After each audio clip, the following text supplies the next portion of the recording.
Өмнөгөө аймгийн түүх нийгмийн ухаан газар зүйн багш нар хэрэгцээ шаардлага.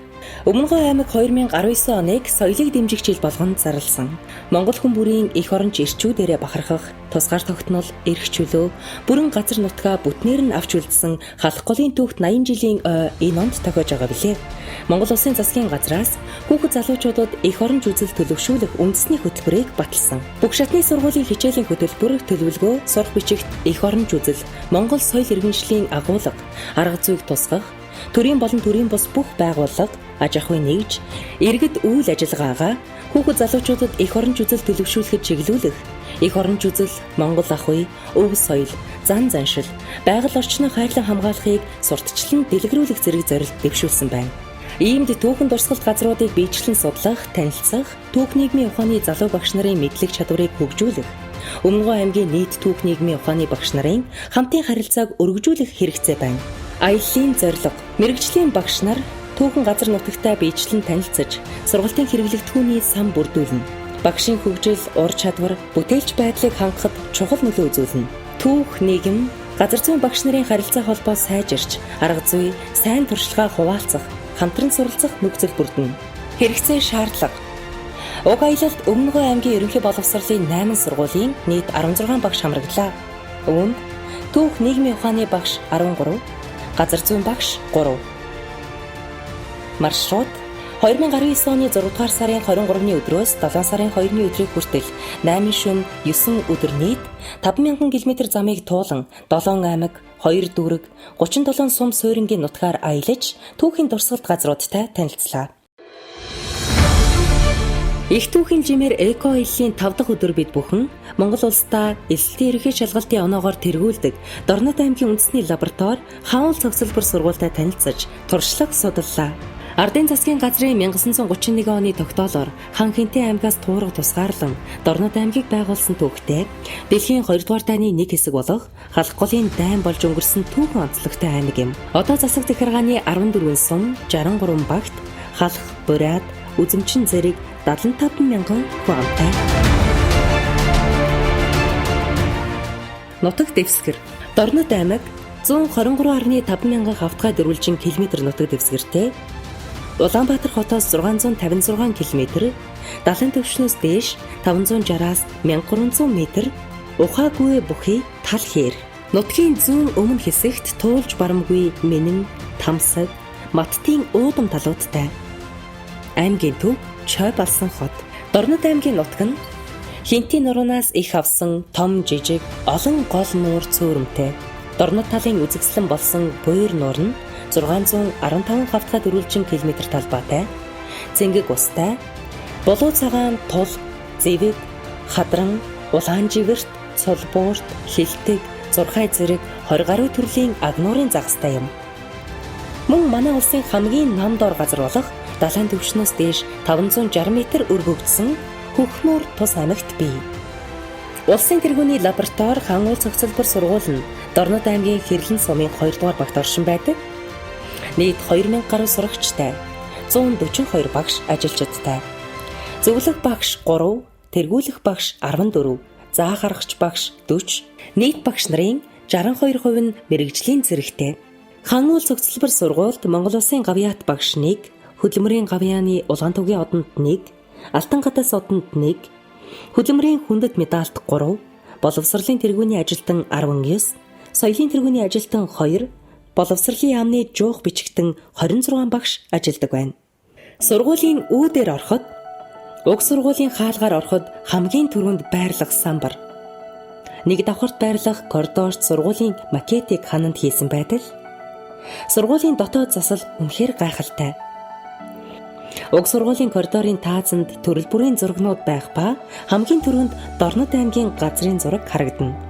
Нэг давхарт байрлах цахим мэдээллийн сан, багш нарын хувийн амжилтыг харуулсан график, эсэлтийн ерөнхий шалгалтанд 800 оноо авсан сурагчдыг алдаршуулсан булан, 2 давхарт байрлах коридор, багш сурагчид амрах амралтын буйдан, 2 давхрын коридорын шийдэл, ахлах ангийн сурагчдын номын сан, энэхүү номын санг тус сургуулийн багш ажилчид өөрсдөө тогтжуулсан байдал. Тус сургуулийн номын сан сурагчдын тог тухыг бүрэн хангаж чадсан байна.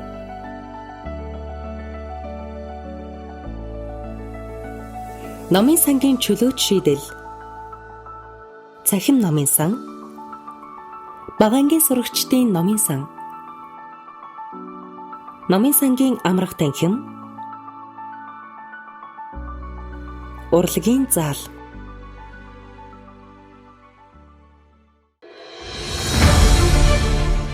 Их туухийн жимээр эко аялын 7 дахь өдөр бид бүхэн Дорнод аймгийн халах гол сумд ирж туршлага судаллаа. Халах гол нь Евразийн зүүн хойд хэсгээр урсдаг гол, Монгол улсын зүүн хэсэг, бүгд найрамдах Хятад ард улсын Өвөр Монголын өөртөө засах орны зүүн хойд хэсгээр урсна. Голын баруун эрг нь зүүн хэсгээрээ өндөр тул, зүүн талаас нь харахад хан хэрэм мэт халахалж харагддгаас ийм нэртэй болжээ. Усаа цуглуулах талбай нь 17,000 км². Их хянгийн нурууны далайн түвшнээс дээш 1443 м өндөрт өргөгдсөн газраас их авч Хөлбөмбөр хотын нутгаар урсаад Монгол улсад орж Дорнод аймгийн халах гол сумын нутгаар урсж байгаад хоёр орны хилийн шугамыг тодорхойлон тахиралдан урссаар Буйр нуурт цутгана. Халах голд хайлаастын гол цутгадаг. Төгсгөл хэсэгт нь хоёр салаалдаг. Нэг нь Буйр нуурын баруун хойд хэсэгт цутган, яг хойд талаас нь орчун гол урсан гарч далай нуурт цутгана. Харин нөгөө нь шарилжийн гол гэгдэх Буйр нуурт цутгалгүй шууд орчун голд нийлдэг байна. Халах голын дайны явцад байлдааны бүх төрлийг хамарсан нийт 101 томоохон тулаан болж нийтдээ 74,522 хүний хохирол учирснаас 28,246 амь өргөдсөн тооцоо бий. Халах голын дайн нь харьцангуй бага нутаг дэвсгэрт болсон хэдий ч оролцсон хүн хүч, зэвсэг техникийн хэмжээ, орчин үеийн цэрэг техникийн бүх ололтыг ашигласнараа онцлог юм. Дэлхийн 2 дугаар дайны өмнөх томоохон байлдаан түүний эхлэл болсон юм. Энэ дайнд Монгол Ардын хувьсгал цэргийн 3 морьт дивиз, бусад анги салбарын 8500 орчим цэрэг дайчид оролцож, зөвлөлтийн цэргийн хамтаар ялалт байгуулан улс орныхоо хил хязгаар бүрэн бүтэн байдлыг хамгаалж тусгаар тогтнолоо баттгаж чадсан билээ. Халах голын дайны ялалт нь тусгаар тогтносон бүгд найрамдах Монгол ард улс бодитоогоор оршин тогтнож буйг дэлхий дахинд харуулсан юм. Зөвлөлт холбоот улсын цэргүүд халах голд Квантуны армийн зэвсэглэл 20 морины хүчтэй дизель хөдөлгөөр бүхий Хаго загварын хөнгөн танкийг судалж байгаа нь 1939 оны 8 дугаар сарын 20-нд халахын голын дайны шийдвэрлэх давшилт эхэлсэн юм. 8 дугаар сарын 22-нд зөвлөлт Монголын хамтарсан армиуд Япон Квантуны армийг хоёр талаас нь цохиж бүсэлсэн түүхтэй. 1939 оны 8 дугаар сарын 31-нд зөвлөлт Монголын хамтарсан армиуд бүгд найрамдах Монгол ард улсад халдсан Японы армийг бүрэн бут зогсон юм. 1939 оны 9 дугаар сарын 17-нд зөвлөлт холбоот улс Япон улсууд найрамдах гэрээнд гарын үсэг зурж байлдааны ажиллагааг зогсоосон юм. Халах голын дайн нь 4 сар гаруй хугацаанд үргэлжилсэн ч тухайн үеийнхээ нөхцөл байдал олон улсын цэрэг стратегийн хувьд ч дэлхийн 2 дугаар дайны эхлэл байсан гэж цэргийн түүхчид үздэг юм. Эцэст нь өгүүлэхэд халах голын хэрэг явдлыг дайн байлдаан зэргээр юу ч гэж нэрлсэн. Эцэст нь энэ бол эх орон ард түмнээ өмгөөлсөн, эрэлхэг дайчид, амьхайргүй тулалдсан хүнд бэрх тулаанууд өрнөсөн үе байлаа. 1939 онд Япончууд Манжи нутгийг эзэлж, Манжго нэртэй улс байгуулснаар Монгол улстай хил нийлэх болсон байна.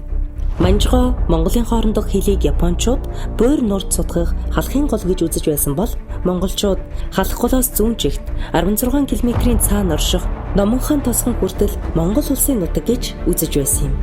Япончуудад энэ л нөхцөл байдлыг шалтгаан болгон хилийн бодлон мөргөлдөөн гаргаж эхэлсэн гэдэг. Энэ нь сүүлдээ хоёр талын цэрэг зэвсэг, ашиг сонирхлын асар том зөрчилдөөнийг үүсгэснээр халахын голд цус урсгасан ширүүн тулалдаануудыг хийхэд хүргэжээ. 1939 оны халахын голын хэрэг явдал бол гарцаагүй, зарлаагүй дайн байсан юм. Халах голын дайны хар утаа замхарсаар эх орон ард түмнийхээ төлөө амь хайргүй тэмцэж явсан Ахмад үеийн дайчин замналыг мартах учиргүй.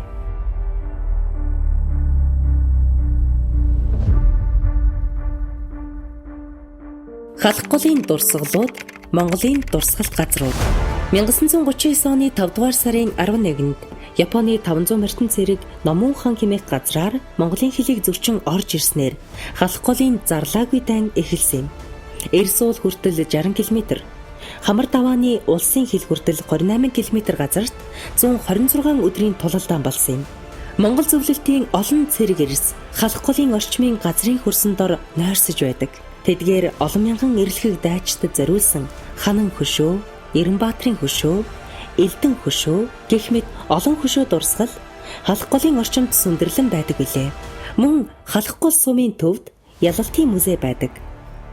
1984 онд байгуулагдажээ.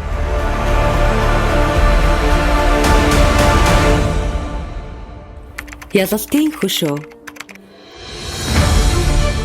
1939 онд хамгийн ширүүн тулалдаан болсон хамар даваанд халахын голын ялалтын 45 жилийн ойгоор 1984 онд босгожээ. Хөшөөний өндөр нь 50 м, гол багны нүүрэн талд зэрэгцэн зогссон Монгол зөвлөлтийн 2 цэрэг, нөгөө талд нь Монгол үндэсний хувцастай Монгол эмэгтэй дүрсийг уралсан байдаг нь. Монгол зөвлөлтийн найрамдвал цэргэрийн их хүний ариун сэтгэлийг бэлэгддэг. Гол багны 2 талд байх зэс сутгамал тугны дүрс бүхий ханан дээр тус байлдаанд оролцсон морин болон явган цэрэг, танкчид, нисгэгчдийн дүр төрх тэр үеийн байлдааны зэвсэг техникийг товойлгон дүрсэлж, тухайн үеийн тулалдааны уур амьсгал, дүр төрхийг илэрхийлж, энэ эрх чөлөө ямар их хүнээр олдсныг илтгэн харуулдаг. Хөшөөг 54 м урт, 33 м өргөн дан аранжин зэсээр урлан хийжээ. Зөвлөлтийн нисгэгчдийн дурсгалын цогцлбор Чой болсон хотын бунхан толгойд байрлах бөгөөд зөвлөлтийн нисгэгчдийн мөнхийн дурсгалд зориулан босгожээ. Халахын гол 1939 хэмээх бичигтэй энэ хөшөөнд Монголын ард түмнийг, Монгол газар нутгийг харийн дайснуудаас хамгаалж алтан эмээ алдсан зөвлөлтийн 100 гаруй нисгэгчдийн овг нэрийг сэлсэн байдаг. Халах голын байлдааны үед энэ бунхан толгойн ард зөвлөлтийн нисэх хүчний анги байрлаж байсан бөгөөд энэ ангиас зөвлөл холбоод улсын хошоо Баатар, Кравченко, Грицевич, Смушкевич, зөвлөлт холбоод улсын Баатар бурмистров нарын олон алдар цуутан төржээ.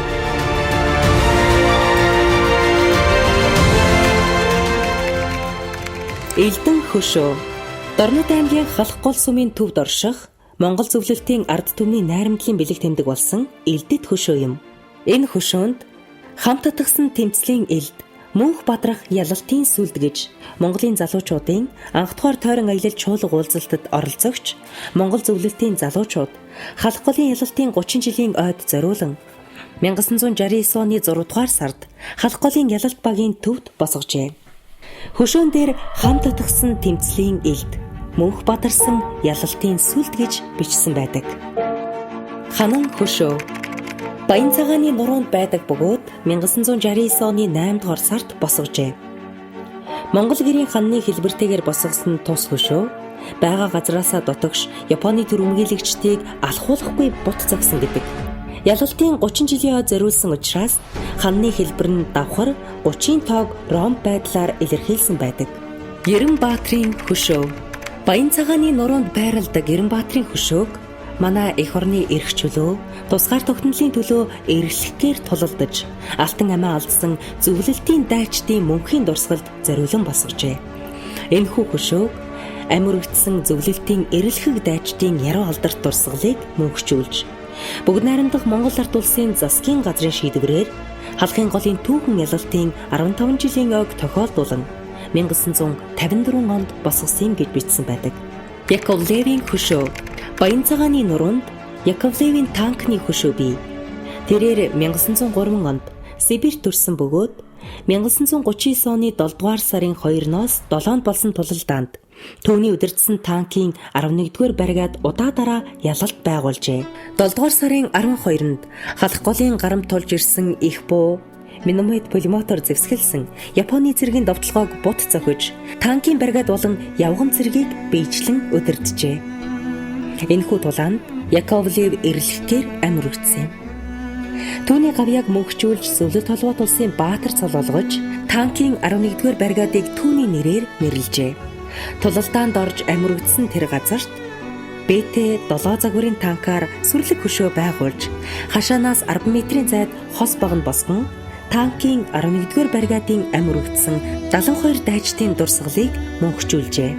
Хилчин дайчдын хөшөө Халах голын ялалтын 40 жилийн ойгоор 1979 онд босгосон. Цэрэг Эрсийн жад хэлбэртэй бөгөөд жадны бариулын талд нь олон сайхан дүрс товоолгон хийсэн гэрэлт хөшөө юм.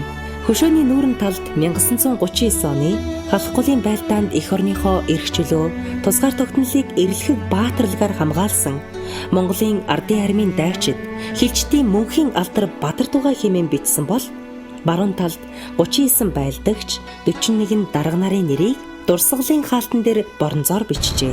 1981 онд Жүгдэр дэмдийн бүр арагчаа сансарт нисэхдээ энэ хөшөөний дэрэгдээс эх орныхоо газар шорооны дээжийг авчээ. Жоквийн командын байр халах голын баруунаас нь тулсан баруун зүүн тийшээ 1 км үргэлжилсэн өндөрлөг юм. Халах голын байлдааны үед хамар даваанд Монгол зөвлөлтийн цэргийг хянах байр, баруун үзүүрт цогц сүмбэрийн овооны ард фронтын командын байр байжээ. Эндээс зөвлөлтийн цэргийн бүлгийн командлагч Жоков фронтын бүх анги нэгтгэлүүдийг удирдан их ялалт байгуулжээ.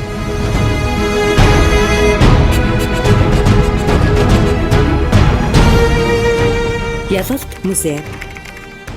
Халах гол, хамар даваа, хайлааст манхан, баян цагаан, эрс ууланд өргөөшөө 70 км, уртаашаа 18 км талбайд 1939 оны 5 дугаар сарын 11-ээс 1939 оны 9 дугаар сарын 16-ны хооронд 128 хоног үргэлжилсэн халах голын зарлаагүй дайнд Орос Монголын 70292 цэрэг, их буу 672, пулемет 2502, хуягт машин 690, танк 684, онгоц 597, Япон манжгоо 115580 цэрэг, их буу 828, пулемет 1418, хуягт машин 16, танк 317, онгоц 525 зэвсгэлсэн олон улсын шинж чанартай дэлхийн 2 дугаар дайны эхлэл болсон дайн болсон.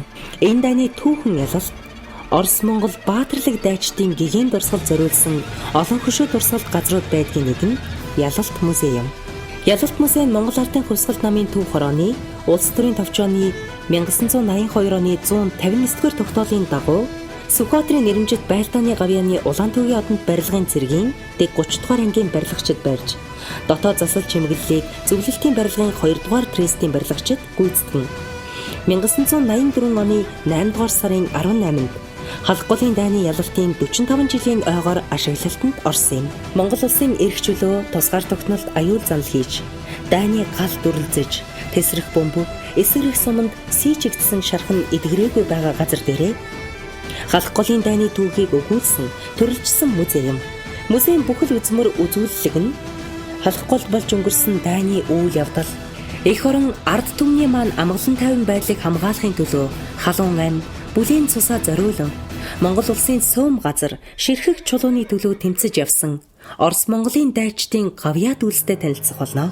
Музейд дайны үйл ажиллагааг харуулсан фото зураг, байлдааны бүдүүвч зураг, зэр зэвсэг, хувцас хэрэглэл, Ахмад дайчдын идүлгийн зүйлс зэрэг 1000 гаруй сонирхолтой үзмэр үзүүлэлэг үзэхээс гадна гаднах талбайд дэглэсэн задгай зүмрүүдийг үзэж алдар хүндэтгэлийн танхимд зочлох болно. Ялалт музейн үзмэр нь Орос Монголын ард түмэн, түүний айрмын дайчдын баатарлаг тэмцлийн түүхийг хэн бүхэнд, ялангуяа залуучууд өсвөр үеийнхэндээ сурталчлах, тэднийг Ахмад үеийнхний дайчин уламжлалаар хүмүүжгэд үндэсний бахархал, омогшлыг нь төрүүлэхэд хувь нэмрээ оруулсаар байна.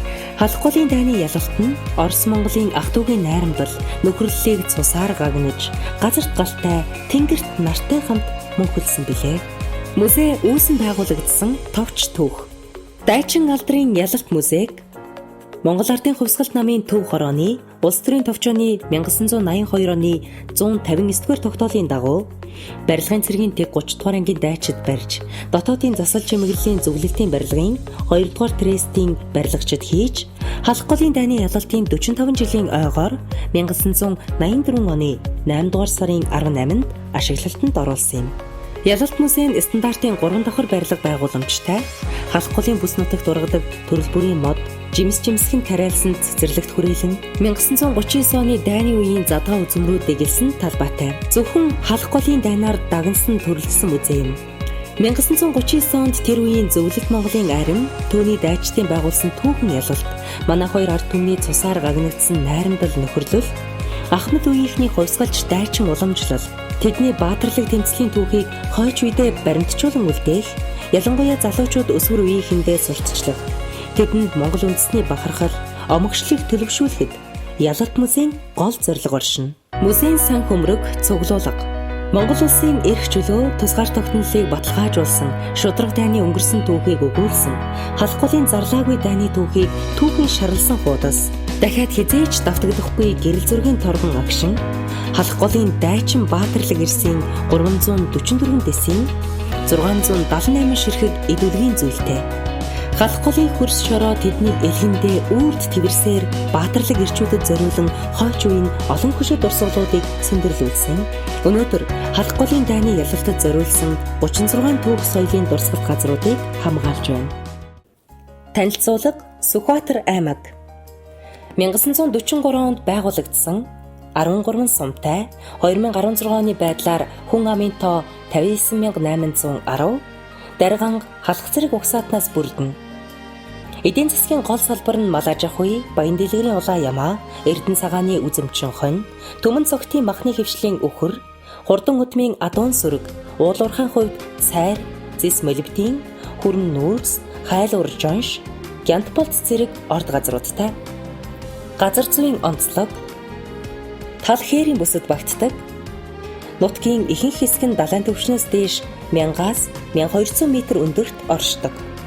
Хамгийн өндөр зэг нь далайн түвшнээс дээш 1778 м-т өргөгдсөн шилийн богдуул. Хамгийн нам зэг нь далайн түвшнээс дээш 790 м-т өргөгдсөн байшин тэм.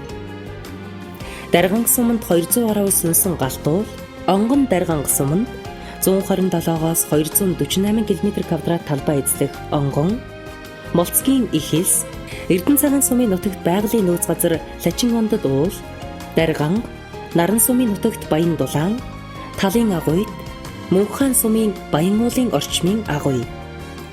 Бид Сүхбаатар аймгийн онгон, дарганг, Эрдэнэ цагаан зэрэг сумдын түүх соёлын дурсгалт газар нутгаар аяллаа.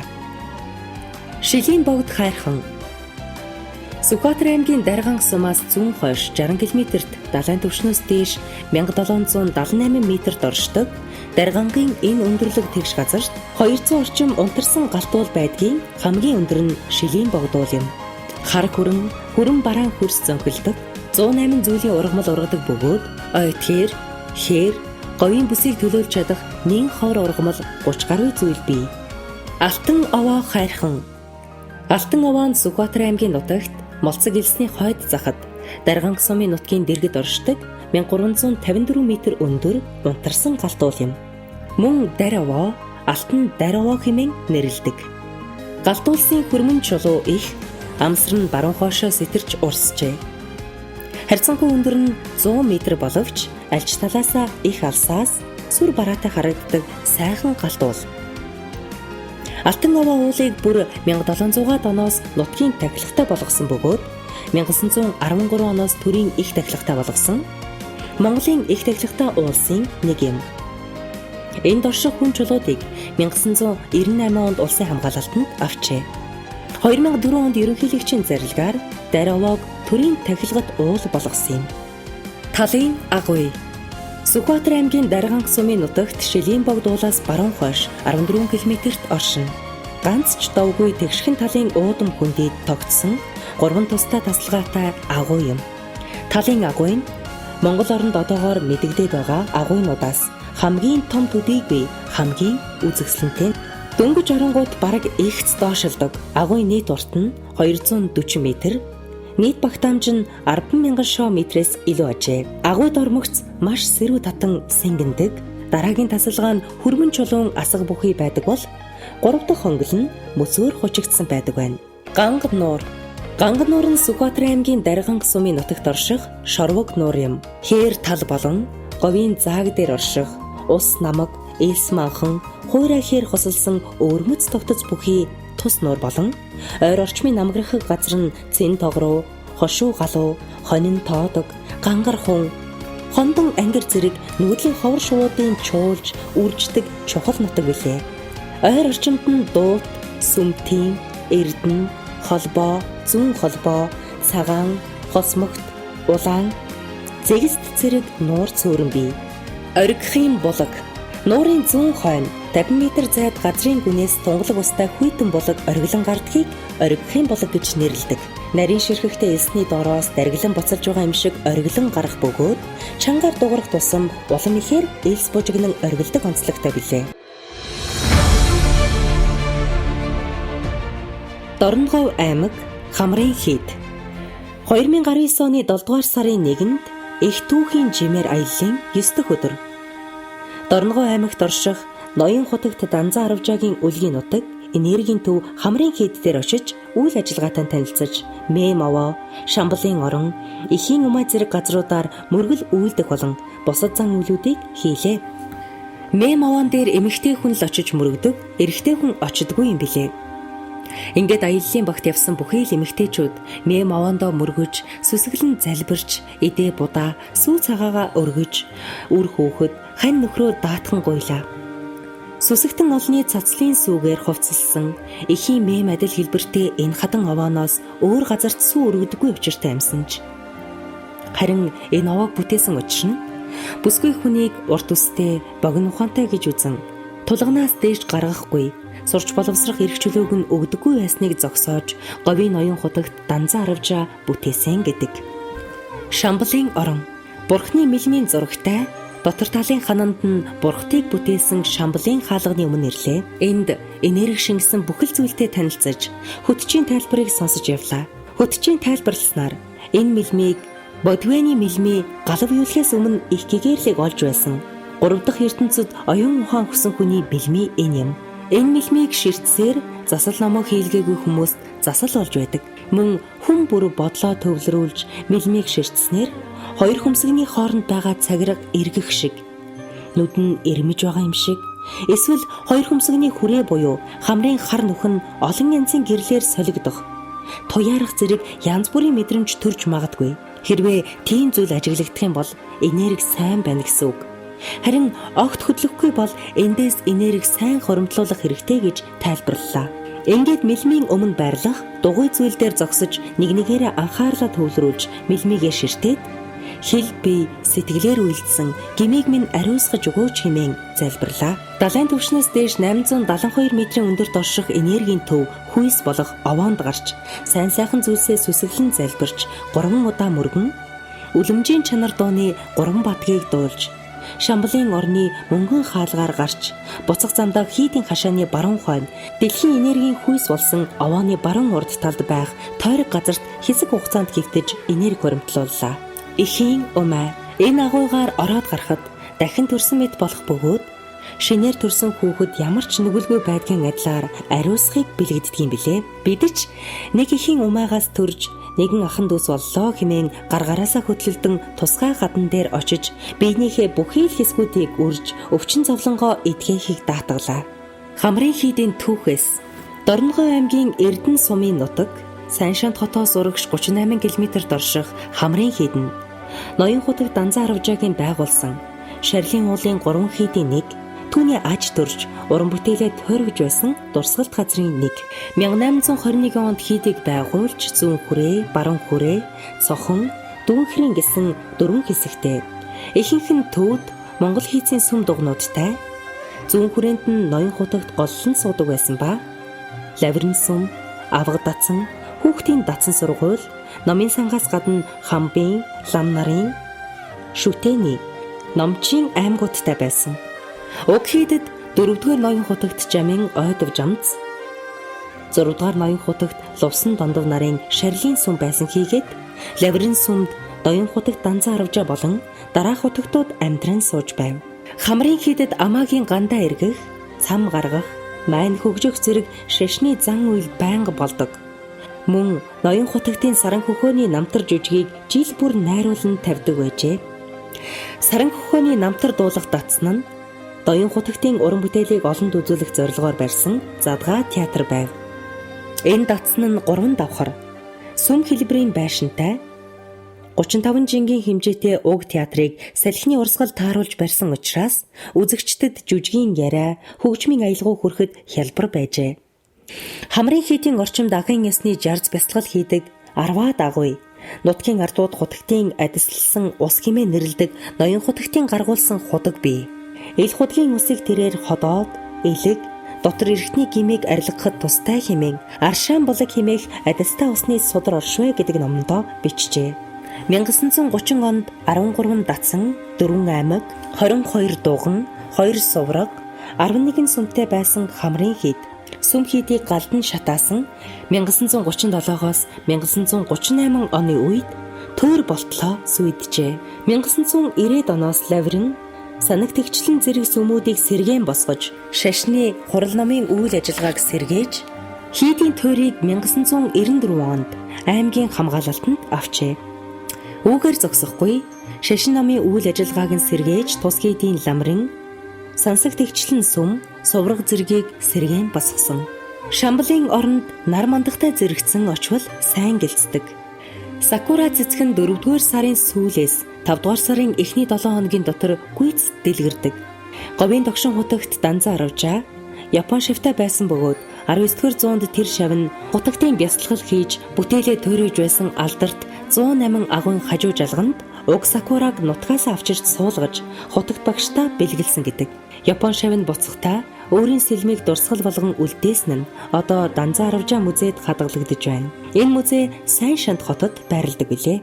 Дараах маршрутаар зан үейлхийн Мөөм овоо, Шамблын орон руу явах зам, Инх тайвны хонх, хилэнцгийг арилгах алтан хаалга, Бэрдийн ходоод, Сэржин мөргөх талбай, Сувраг, Алтан гавал овоо, Бясалгалын агуй, Эхийн умай, Ноён хутагтын сэнти, Хүслийн уул, авч ядал зохих зүйл, Сэржин мөргөх арх, сүү, шар будаа, тавгийн идэ, арц, хүж. Дүгнэлт Монгол Улсын засгийн газраас хүүхэд залуучуудад эх оронч үзэл төлөвшүүлэх үндэсний хөтөлбөрийг баталсан. Бүх шатны сургуулийн хичээлийн хөтөлбөр, төлөвлөгөө, сурах бичигт эх оронч үзэл, Монгол соёл иргэншлийн агуулга, арга зүйг тусгах, төрийн болон төрийн бус бүх байгууллага, аж ахуй нэгж, иргэд үйл ажиллагаагаа хүүхэд залуучуудад эх оронч үзэл төлөвшүүлэхэд чиглүүлэх. Эх оронч үзэл, Монгол ахуй, өв соёл, зан заншил, байгаль орчноо хайрлан хамгаалахыг сурталчлан дэлгэрүүлэх зэрэг зорилт дэвшүүлсэн байна. Хөтөлбөрийг 2019-с 2024 онд хэрэгжүүлэхээр баталсан. Тус хөтөлбөрийг хэрэгжүүлэхэд эх оронч үзэл, Монгол ахуй, өв соёл, эх түүх, зан заншил, байгаль орчноо хайрлан хамгаалахаар сурах бичиг тусгагдсан агуулгыг сурагчдад эзэмшүүлэх төлөвшүүлэхэд түүх нийгмийн багш нарын оролцоо сургууль бүрт өндөр болж ирнэ. Иймд түүхэн дурсгалт газруудыг биечлэн судлах, танилцах, түүх нийгмийн ухааны залуу багш нарын мэдлэг чадварыг хөгжүүлэх, Өмнөгөө аймгийн нийт түүх нийгмийн ухааны багш нарын хамтын харилцааг өргөжүүлэх хэрэгцээнд үндэслэн их түүхийн жимээр эко аяллыг амжилттай зохион байгууллаа. 1923 онд байгуулагдсан 18 сүм 5 тосгон 88 багтай аймгийн төв Чингис хот.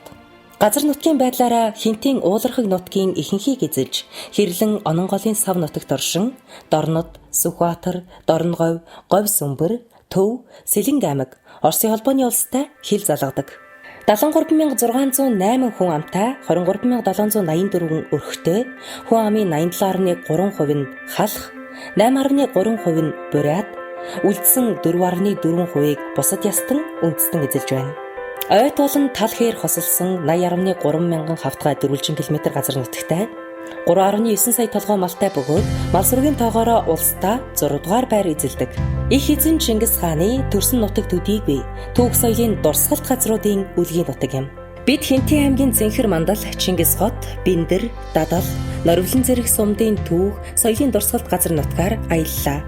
Зэнхэр мандал сум нь Улаанбаатар хотоос 200 км, Чингис хотоос 150 км зайд оршдог юм. Тус сумын нутагт оршдог хар зүрхний хөх нуур нь Тэмүүжинг Чингис хаан цол өргөмжилсэн төдийгүй Цэнхэрийн гол нь Сэнгүүр горих нэртэйгээр Монголын нууц товчоонд тэмдэглэгдэн үлдсэн түүх дурсгалт гол нуур юм.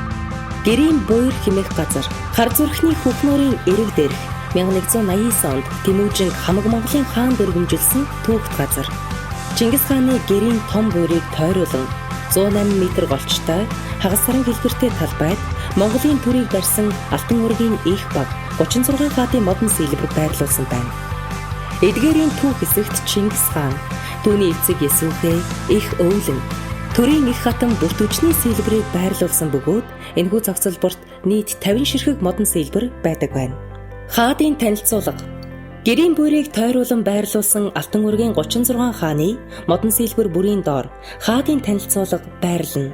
Чингис хааны хөшөө. Гэрийн буйрны төв хэсэгт Чингис хааны мэндэлсний 840 жилийн ой зориулан босгосон хөшөө байрладаг. Хар зүрх уул. 1189 оны шаргачин дахиа жилд Тэмүүжин 27 настайдаа Хинти хааны өвөрт Сэнгүр горхины хар зүрхний хөх нуурт нутаглаж байжээ хэмээн Монголын нууц товчоонд дурддагддаг. Бинтэр сум нь хамаг Монголын ханилэг Чингис хааны голомт их Монгол улсын тулгар төрийн тоонот нутаг хэмээн түүхийн сурвалж бичгүүд эрдэмтэн судлаачдын бүтээлүүдэд тэмдэглэгдсээр ирсэн газар үлээ. Чингис хотоос 180 км, Улаанбаатар хотоос 406 км зайд оршдог. Халах бурайд үндэстний аж байдлыг нэг дороос харьцуулан харах боломжтой газар. Бинтэр сумын дурсгалт газрууд. Их хуралдай. Бинтэр сумын төвөөс баруун зүгт 2.5 км-т байрладаг. 1206 онд их хуралдайг зарлаж хамаг Монголын хошуу ноёд цуглан Тэмүүжин их хаанд өргөмжлөн Монголын их эзэнт гүрнийг байгуулсан гэж үздэг түүхэн газар юм. Дэлгүүн болдог. Зарим эрдэмтдийн судалгаагаар Чингис хааны Хинти аймгийн Бинтэр сумын онон хурхийн бэлчирт төрсөн хэмээн үзэх болжээ. Бинтэр сумаас зүүн урагш 5 км газарт байрлах Дэлгүүн болдог. Анчин Баавайн музей. Сумын төвөөс хойш 3 км-т Ахмад дайчин, Алдар танчин, Зундчуу давгийн музей байрладаг. Эцгийнхээ нэр төрийг алдаршуулах зорилгоор түүний ууган хүү аавынхаа амьд ахуй насанд нь амьдарч байсан орон гэр ангийн дээжийг гадаадын болон дотоодын аялагч жуулчдад үзүүлэн сонирхуулдаг ажээ. Баавай хэмээх нь өвөг их бурайд үг. Их эзэн Чингис хааны түүх домгийн үлгийн нутаг. Хүн амын зөнхлөх хувийг бурайд ястан эзэлдэг. Улаанбаатар хотоос 600 км, Чингис хотоос 260 км-т оршдог. Баян хаан Дадал, Баян овоо, Цагаан дэлгэр, Сантай хаан, Дэлгүүн болдог. Бурхан халдун зэрэг байгалийн үзэсгэлэн бүрдсэн тахилгат уулнууд байдаг. Чингис хааны хөшөө. Сумын төвөөс 3 км-т байрлах Чингисийн 3 нуур аршаан сэвлэлийн төв, 3 нуурын хөвөөнөө байрладаг. Чингис хааны мэндэлсний 800 жилийн ойг тохиолдуулан 1962 онд дурсгалын гэрэл төшөөг босгожээ. Хөшөөний зохиогч нь уран баримлч Махвал юм. Гэрэлт хөшөөний өндөр нь 11.7 м, суурийн өргөн нь 10 м. Бадамлан асаж буй галын хэлбэрийг сонгохдоо монголчууд эрт дээр үеэс галыг Бадран мандахын бэлэгдэл хэмээн үздэг. Хөшөөний өвөр хананд Чингис хааны босоо дүрсийг сийлж, алд бие минь алжааваас алжаа тугай, ахуй төр минь бүү алдар тугай хэмээсэн мэргэн сургаалыг монгол бичгээр сэлбэрлэжээ. Дэлгүүн болдог хүслийн мод. Чингис хааны мэндэлсэн онны Дэлгүүн болдог хэмээх газар Дадал сумын 3 нуурын хөвөөнд байрладаг. 2012 онд Монгол, Орос, Японы эрдэмтэд нийлж судалгааны үр дүн үндэслэн Дэлгүүн болдгийн урд толгой дээр энергийн овоог босгож, энерги үзүүлэлтийг хэмжихэд 99.6% байсан ажээ. Овооны архан талд байх хүслийн модонд хүслээ шивнээд энерги овооноос энерги аваад буухад тухайн хүн сайн явах учиртай хэмээн нутгийн олон бишрэн хүндэтгдэг юм. Түүх газар зүүн багш нар түүхэн дурсгалт газар хөшөө дурсгалуудтай өөрийн биеэр танилцсанаар сурагчдад хичээлээ итгэл үнэмшилтэй заах нөхцөл бүрэлдлээ.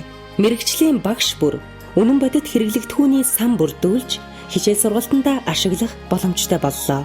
Монгол нутгийнхаа үзэсгэлэнт байгаль түүхэн дурсгалт газруудаар аялснаар их түүхээрээ бахархах их оронч үзэл хандлага нэмэгдлээ. Өмнөгөө аймгийн түүх, нийгэм, газар зүйн багш нарын бүлгэн байгуулан харилцан туршлага солилцсон хамтран ажиллаж байна. Их түүхийн жимээр 1 танин мэдхүй туршлага судлах аяллаар Өмнөгөө аймгийн түүх, нийгэм, газар зүйн 15 багш нар 8 шөнө 9 өдөр нийт 5000 км замыг туулан 7 аймаг, 2 дүүрэг, 37 сум суурингийн нутгаар аялаж 20 гаруй түүх соёл байгалийн дурсгалт газруудтай танилцлаа. Танин мэдхүйн аяллаар багш нарын бэлтгэсэн багц хэрэглэгдэхүүнийг судлагтуунаар ангилж үзвэл Их Монгол улс 13 дугаар зууны үеийн түүх, улс төрийн ботрол, баг хаадын үе, манжийн эрхшээлийн үеийн монголчуудын тэмцэл, 18-аас 19-р зууны үеийн монголчуудын соёл, улс төрийн хэлмэгдүүлэлт, 1939 оны халах голын дайн, түүхэн зүтгэлтнүүд, Чой болсон Сүхбаатар, Данзаар авчаа. Газар зүйн байрлал, Монгол орны засаг захиргааны нэгж, Монгол орны эдийн засгийн бүс, Монгол орны байгалийн бүс, гадаргын ус, нуурын гарал үүсэл, хөрсний бүтэц, ургамал амтны аймаг, газрын гадраг, галт ууршил, хүн ам, угсаатны зүй, аялал жуулчлалын бүс. Танин мэдхүйн аяллаа хамрах хүрээг нэмэгдүүлэн цаашид үргэлжлүүлэн Монгол орны түүх соёл, байгалийн дурсгалт газруудыг үе шаттайгаар үзэж танилцах, залуу багш нарын хөгжлийг дэмжсэн тогтвортой үйл ажиллагааг тогтмол явуулж хэвших шаардлагатай гэж үзэж байна. Цаашид хэрэгжүүлэх санал Их түүхийн жимээр 2 аяллыг 2020 онд баруун аймагуудаар зохион байгуулахаар төлөвлөж байна.